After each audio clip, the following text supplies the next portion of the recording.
we're going to begin the conversation, though, with a presentation from the debates team at UC San Diego. They're going to talk to you for about 5 or 7 minutes, just because we know that it's a little bit far away. Many of you might not be familiar with their team at all, so we'll give you some background, and then we're going to jump into a panel conversation with representatives from schools all around Los Angeles, the broader Southern California area, and you'll have an opportunity to hear from different programs, different perspectives, and then you'll be able to ask questions at the end.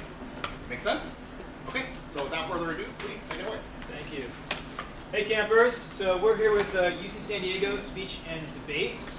To my right, we have Kumar, who is our VP of Marketing. To my left, we have Julian, who is our VP of Tournaments and also an IPA coach. And my name is Jared. I'm an IPA coach and president for our team.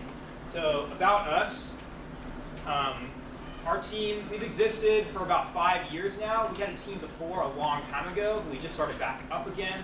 We are an intercollegiate team, and we're no longer just a student-run organization in a club. We're now under the Department of Communication at UC San Diego. So we've gotten our hands on a lot more funding recently. We're able to go to a lot more tournaments in Southern California and across the country.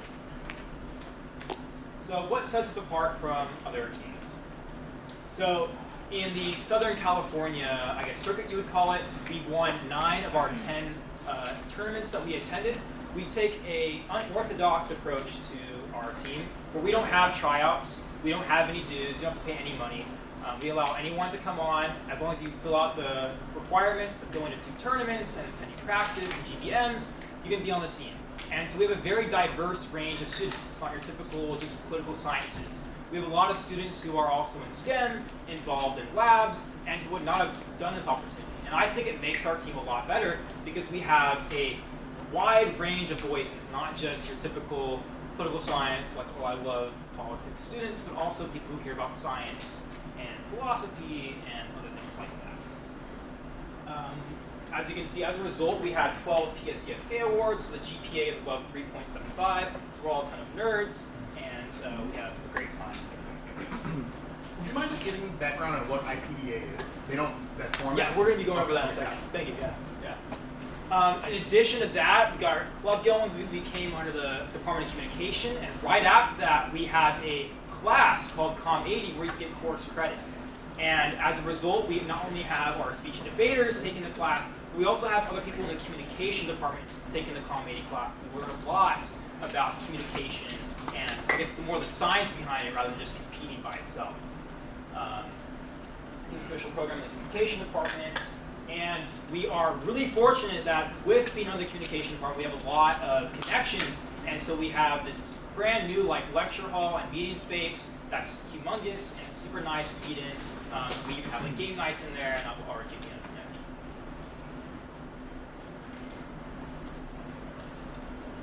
And now Julian will talk about the events. Sure.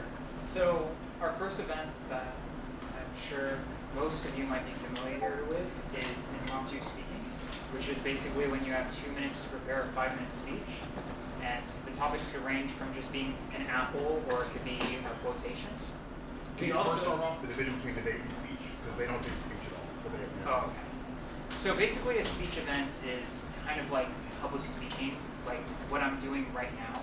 We just speak in front of crowds of usually 5 people, and we give a speech on a topic that we're either passionate about, or like in the case of impromptu, it might just be 3 random topics that we choose whichever one we feel is best for us. And sometimes it will be fruit. It will be like apples, grapes, oranges. Or sometimes it will be like a quotation from famous writers. But basically in this event, you have 2 minutes to prepare for a 5-minute speech on the topic. It's pretty much an off-the-cuff speech. Another speech event that we have is extemporaneous speaking, which is more of a political or policy-oriented topics, in which it will be a current event or a topic that has been circulating around news sources. And in extemporaneous speaking, we have 30 minutes to prepare a speech on this current event or this political topic. And with that 30 minutes, we then present a 7-minute speech on if we agree with the topic or we disagree with the topic, or what our thoughts on that topic are. The next event that we have for speech events is original speech. And this is kind of the speech that everyone would expect when it comes to speech and debate. It's like MLK's speech, for example. A speech that you basically give in front of people, and it can be persuasive, it can be informative. And usually these speeches are something that you write way ahead of time and you're just constantly practicing. So a lot of times these speeches will have very interesting topics because it's an interesting topic that you're passionate about. And that's one thing that I love about original speech.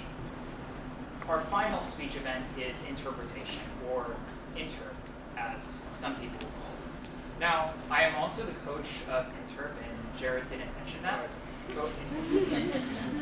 But why I love interp so much is it's almost like a monologue, an acting piece, but instead of doing that acting piece with a bunch of people on stage with a bunch of props, you're doing it by yourself. It's a monologue by yourself that you're showing your emotions without having props, without having lighting, without having anything. You're just showing the emotion of the writer, or if you chose to write it yourself, the emotion in your own piece. And in interp, it can be dramatic, it can be humorous. It's just whatever type of acting really fits your character and what you want to do, which is why it's probably my favorite of these speech events. Now on to our debate events, and trust me, I keep trying to pitch changing the names of them because this just looks completely random to me. But let's start with IPDA. IPDA stands for International Public Debate Association, and I just like to call it public debate because that's easy, not to be confused with public forum debate. Now, public debate is very similar to Lincoln Douglas debate. It's basically a 1v1 format where both speakers have a side, affirmation, or negation, which they have to defend. The only difference between IPDA and Lincoln Douglas debate is that you get your topic 30 minutes ahead of time. And you have 5 different topics to choose from. So unlike Lincoln Douglas, where you have the same topic for maybe a quarter of the year, with IPDA debate, you have a different topic every single round. Kind of similar to high school parley. And high school parley is also similar to our next event, NPDA, which is the National Parliamentary Debate Association, or Parley Debate. That's an event in which you have 20 minutes to prep ahead of time, and you are just given the topic. There's no choice between 5 topics. Most of the topics in Parley Debate in college tend to be policy topics, and they can range from political events or public policy in the United Nations, within NATO, within the US. It's very similar to policy in high school, and it might not even seem that way because you only have 20 minutes to prep. But what's so interesting about NPDA is it basically takes a lot of high schoolers that did policy debate, and then it throws them into a new format where they use all their policy skills to then come up with these cases in 20 minutes, whether it be critique, whether it be a case topic, or whether it be a topicality on whatever topic they're presenting.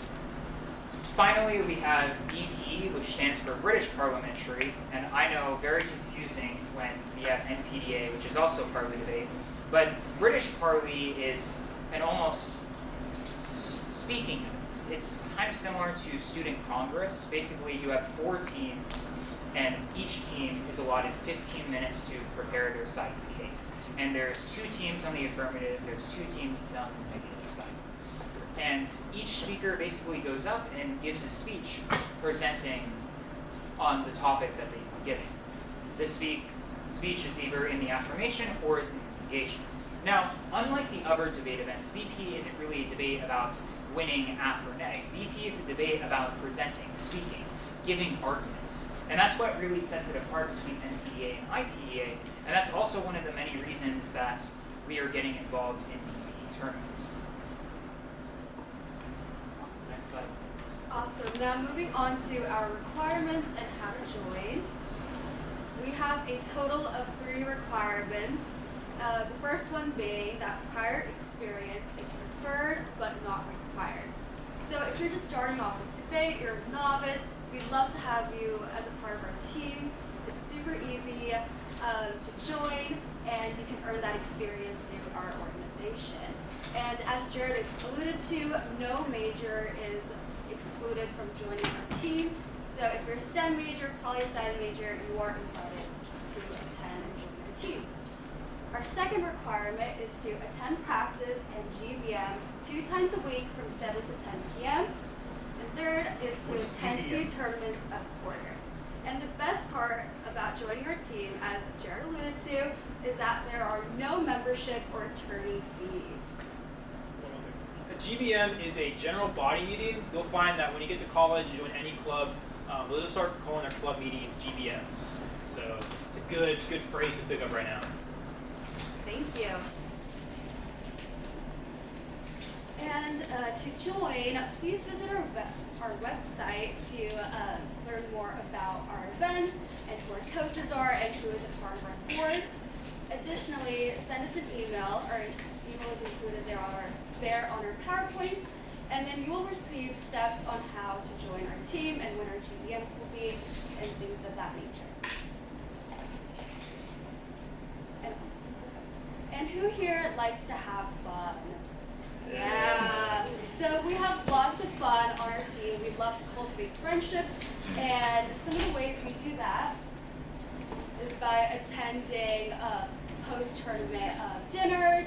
We do lots of bonding events, and we also table, which is fun, and you get to hang out with new people at UCSD who are visiting our campus, and you get to collaborate with our team members and cultivate friendships and meaningful relationships with one another.